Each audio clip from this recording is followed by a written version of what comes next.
I'm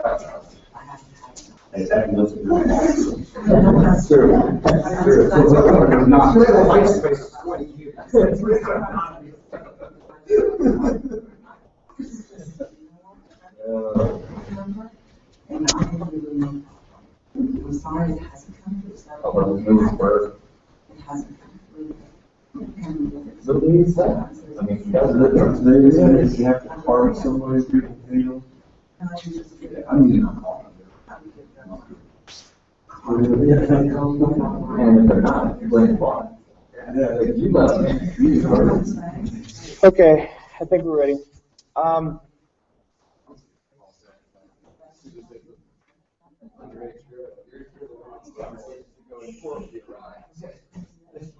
There's several things that we have to go over today,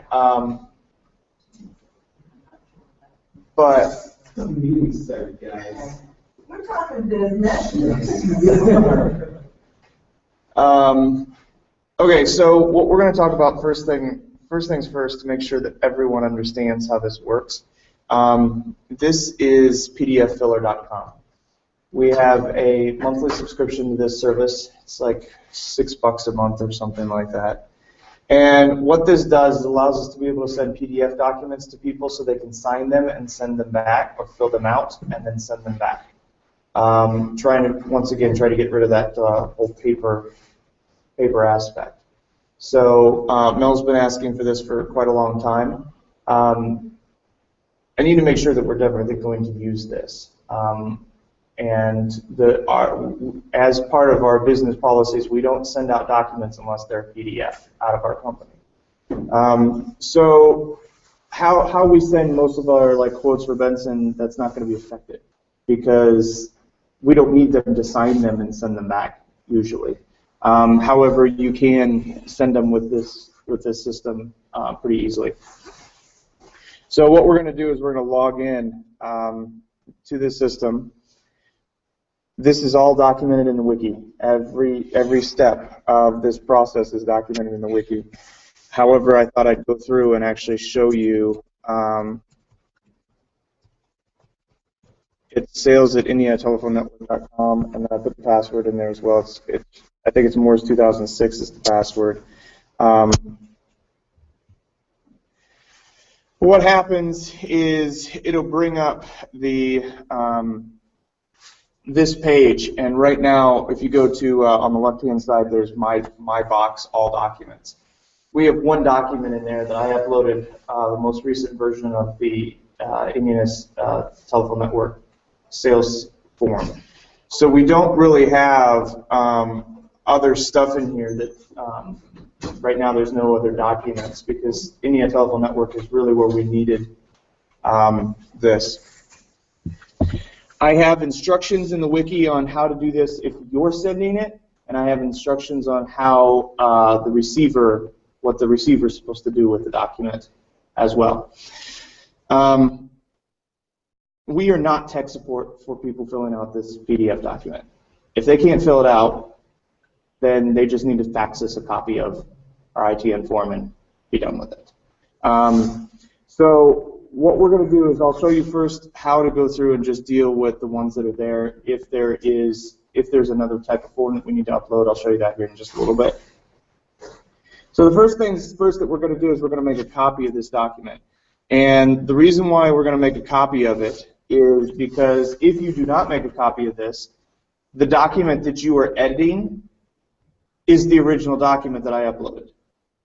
That means you're going to send the same form to everybody that you have just modified. So if there's a specific customer, I would put their customer number and then, or like order form.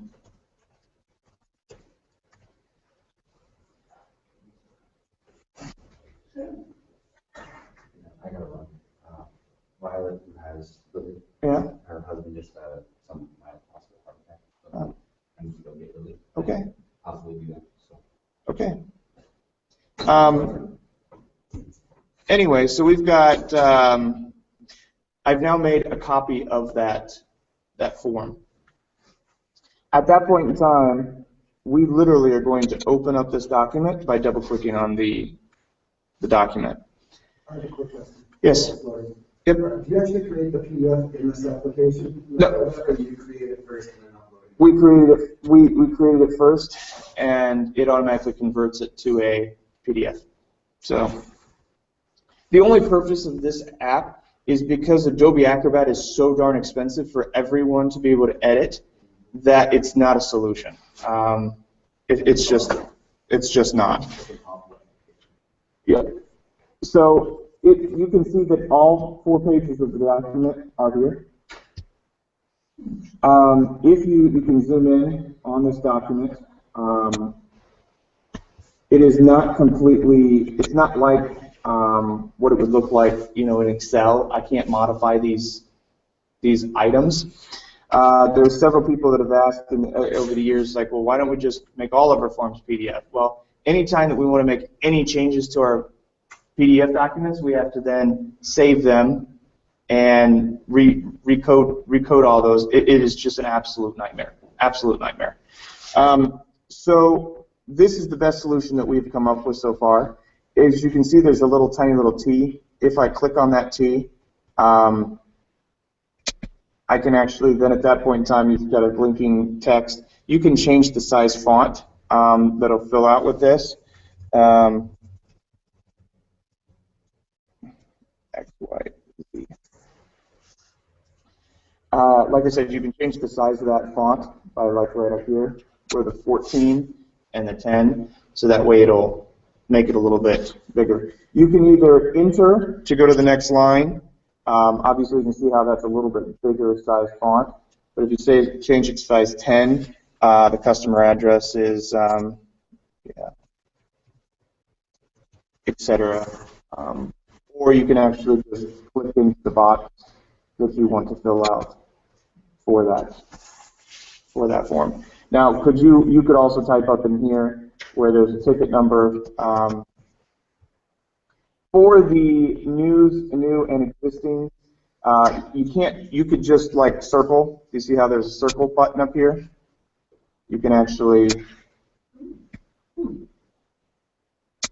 it's not great. It's not like you can adjust the size of the circle, but you can definitely do it that way. You could cross it up. You could check it. It doesn't really matter that much.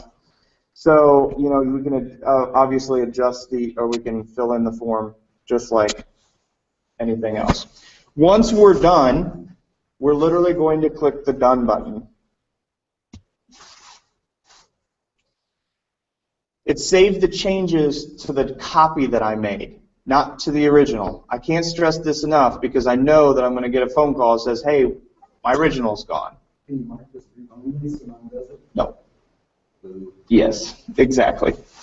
So anyway, so there is a couple options here at this point in time. You can fax it. You can save it as a PDF. Send to sign. You could print it. The whole purpose of this is to be able to send the document very, very easily to the customer for them to sign it and send it back. So we don't really need those other options of printing and, I mean, I'm not saying that you can't use those options because you can. Well, you should save it. You always should save It does it automatically. Okay, but what I'm saying is that needs to be saved somewhere so that we have a copy of what we sent. Yeah, and we can do that one on the other screen. I'll show you where that is. Okay. So we're going to send send to sign. There's send with Pmail and there's send to sign. If you send it with send Pmail, it will send them a read-only copy that they can just print.